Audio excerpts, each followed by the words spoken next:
Bakit ka bumagsak sa civil service exam? Pag-usapan natin yan today.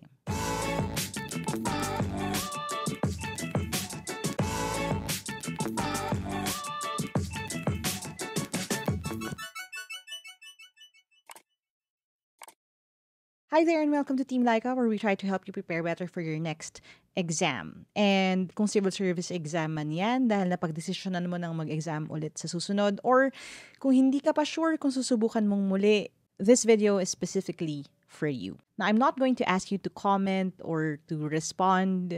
Hindi ko hihingin na aminin ninyo na hindi kayo nakapasa ngayon. Kasi I understand na for a lot of people, may kasamang shame, guilt, may kasamang negative feelings yung pagbagsak sa civil service exam. Lalo na kung hindi to ang first try, lalo na kung nakailang subok ka na pero hindi ka pa rin pumapasa. So subukan muna nating sagutin yung tanong na bakit ka bumagsak. And the truth is maraming posibleng dahilan. Number 1, at ito yung pinakamalungkot sa lahat, sa totoo lang. Kung hindi nakamatch yung number sa answer sheet mo at doon sa exam booklet, kung hindi maayos yung pre-testing process, 'di ba? Pagpasok mo sa testing center, may mga kailangan pirmahan, thumbprint, stuff like that. Kailangan mo i-check kung yung number ba or yung code dun sa answer sheet mo ay nakamatch doon sa yung test booklet. Yung mga bagay na yun ay mahalaga. Kasi importante yun para magamit yung tamang answer key para skoran yung iyong answer sheet. Kapag mali yung ginamit na answer key, kahit tama yung sagot mo, mababa yung score. Now, the sad part is may ilang nag-report sa akin na hindi yata alam nung proctor nila kung gaano kahalaga yung bagay na yan. So, nung napansin niya raw na hindi matched yung answer sheet niya at saka yung test booklet, ang sabi lang daw ng proctor, okay lang yan. Hayaan mo na.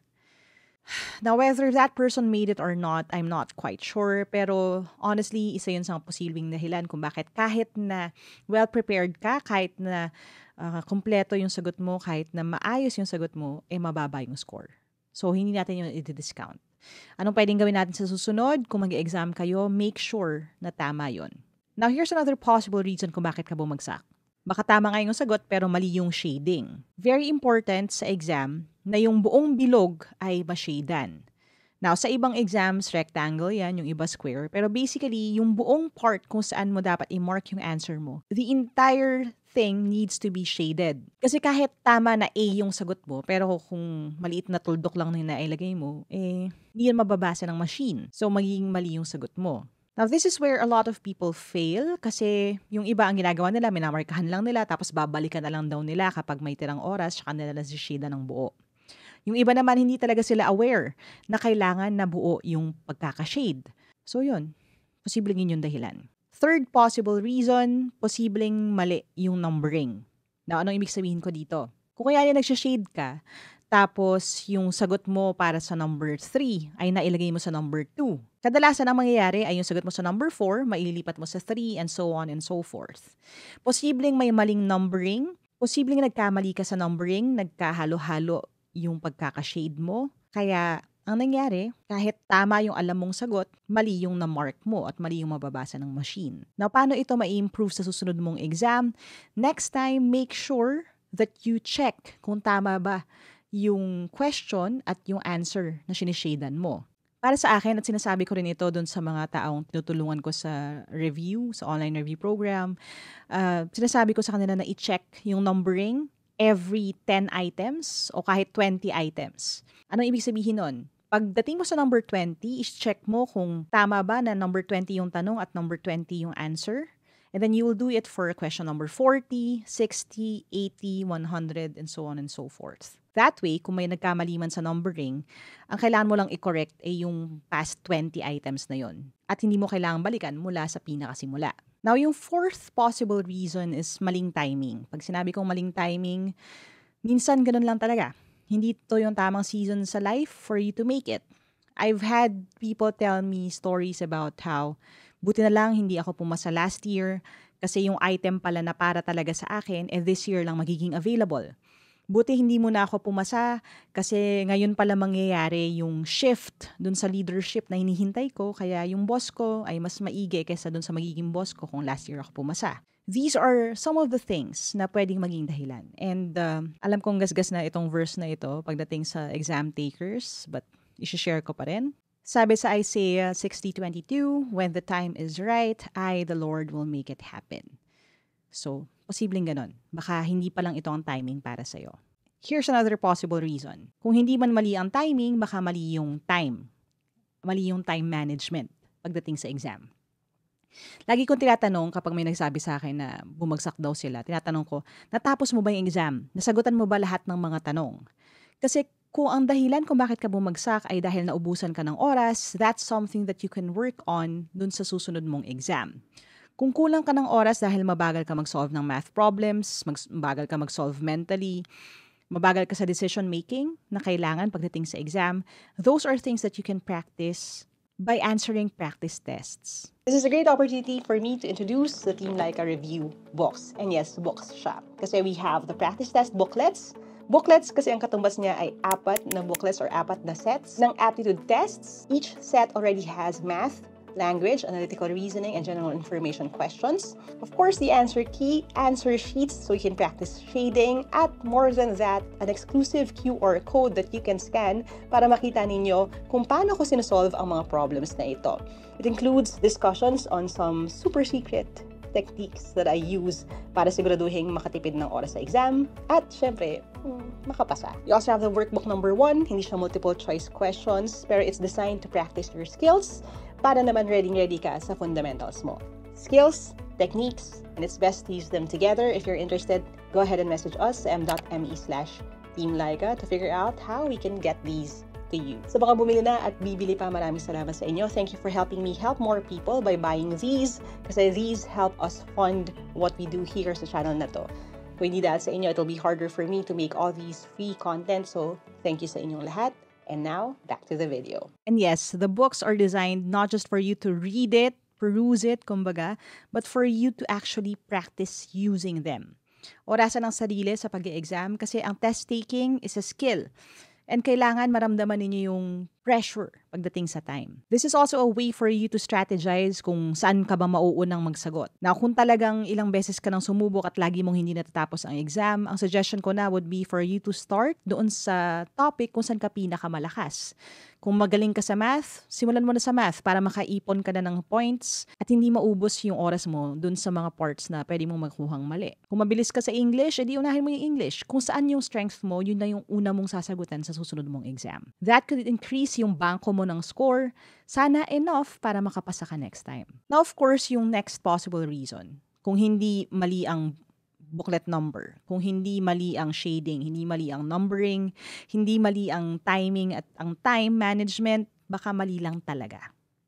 And that's the part na kailangan natin talagang i-confront. Sa Pilipinas, one of the sad parts ng ating education system is ine-equate natin yung pagiging malakas ng isang tao, pagiging matalino ng isang tao sa score niya sa test. And the truth is, hindi naman yun laging accurate. Hindi lagi. Pero may truth din doon. At kung mababa ang score mo ngayon, hindi ibig sabihin nun, yan ang magiging score mo forever. Ang nangyayari kasi is, dahil takot nga tayo sa resulta ng test, madalas na ayaw na pag-usapan kung anong nangyari, ayaw na alamin kung saan ba talaga mahina, ayaw na subukang ulit. Kasi lumalaki tayong insecure sa scores natin, sa performance natin. So ano ang pwede mong gawin kung mali lang talaga? Ang lagi kong sinasabi, try your best to get kung anong information yung makukuha ninyo tungkol sa scores nyo sa individual section ng exam. Alamin mo kung saan ka ba mahina, saan ka mababa, aling mga questions ang nagpahirap sa'yo, ang umubos ng oras mo. Bakit? Kasi kung mag-exam ka sa susunod, mas maganda na simulan ang pagre-review sa mas mahihirap na topics or sa topics na mababa ka habang mahaba pa ang oras. At kung malapit na yung exam, dun ka na magsisimula mag-refresh sa mga bagay na alam mo naman na talaga. It's easier to learn new things kung marami pa yung oras na meron ka. So, kung malalaman ninyo kung saan kayo mababa, at meron ka pang ilang buwan bago yung exam, this is the perfect time for you to brush up on those. Now, of course, meron naman akong libreng resources here that you can watch. You can answer yung quizzes, answer the worksheets, and if you want to follow dun sa study guide na ginawa ko, you can download that right now sa bit.ly/studyoutline. Libre po yan. At kung may nagbebenta, isumbong nyo sa amin and my legal team will go after them. Libre yung resource na yan na pwede ninyong sundan mula week 1 hanggang week 10. Okay? Para mabawi mo yung mga topics na hindi mo talaga naintindihan. Maaring hindi naintindihan kahit ng estudyante pa o maaring nakalimutan na lamang. Na ano ba tong study outline na sinasabi ko? Take it from the people na ginamit ito last time. All you have to do is to go to bit.ly/studyoutline. Puntahan nyo itong file na to. This is a PDF file. It will take you to yung 10-week program na pwede nyong simulan right away. Itatap nyo lang yung topic na gusto nyong matutuhan at dadalhin niya kayo doon sa playlist ng videos kung saan tinuro ko yung mga yon. Again, sa videos natin dito sa Team Laika YouTube channel, meron ding quick quizzes sa loob. So, kahit yun, pwede nyong i-practice ng libre. Pero I'm not the type of person kasi na gusto lang pag-usapan kung ano yung nangyari. Lagi ako doon sa now what, di ba? Anong nang gagawin natin ngayon? Now, I understand if you're the type of person na kailangan mo ng, ano yun, kumalma, mag-relax, ayaw mo munang mag-exam uli, ayaw mo munang subukan ulit, gusto mong sumubok ng ibang bagay. I understand that, and that's perfectly fine. But, if you're someone who thinks na, okay, kung nandito na ako ngayon, hindi pa man pasado, gusto kong magpatuloy hanggang umabot ako doon, then we can start studying right now. And nakikita ko yung comments ninyo asking na kailan ba tayo magsisimulang mag-review para sa March 2025. And yung iba gusto live stream daw o mag-live stream daw ako para magsimula na mag-aral, para makasimula na sila mag-aral. Pero ang lagi ko sinasabi, hindi nyo kailangan na hintayin na live ako para mag-aral kayo. I currently have more than 1,000 videos right here on this platform na pwede ninyong simulang aralin. Honestly, last year lang yata ako nag-start ng regular live streaming pagdating sa civil service prep. But I've been doing this for 10 years. So for the first 8 years, hindi ako nag-live stream. At marami pa rin pumapasa kasi inaaral nila yung videos. And yes, I have older videos na, alam nyo, hindi pa ito yung background, hindi pa ganito kaganda yung quality ng video. Pero the fact na nandyan pa po yan means makakatulong pa rin yan sa inyo sa exam. Tinatanggal ko lang yung video or pinaprivate ko siya kapag hindi na siya relevant sa civil service exam. So yes, kahit na yung video ay ginawa noong 2017, 2018, panoorin nyo pa rin, sagutan nyo pa rin yung quiz, kasi ibig sabihin relevant pa rin yan sa inyong exam. Magagamit nyo pa rin yan. Meron kasing fixation yung mga Pilipino, and baka hindi naman Pilipino lang, no? Pero may fixation yung mga tao sa bago. So lagi silang parang wala bang bagong video, wala pang bagong lesson. When in fact, hindi naman nagbabago ang subject-verb agreement.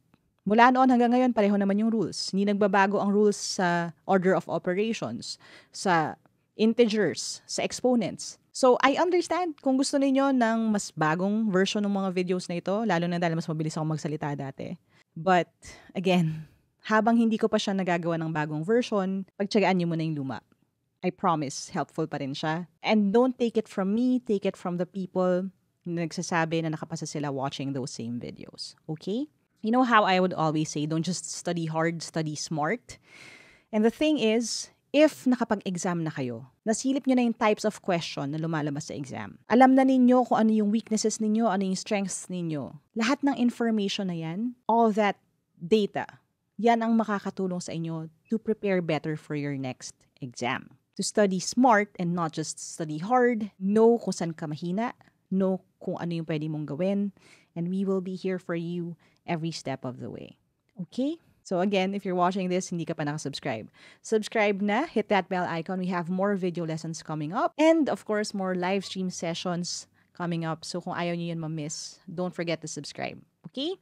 Isang malaking thank you rin sa ating mga channel members and channel sponsors. Maraming salamat sa inyo for helping me keep the lights on sa operations na ito.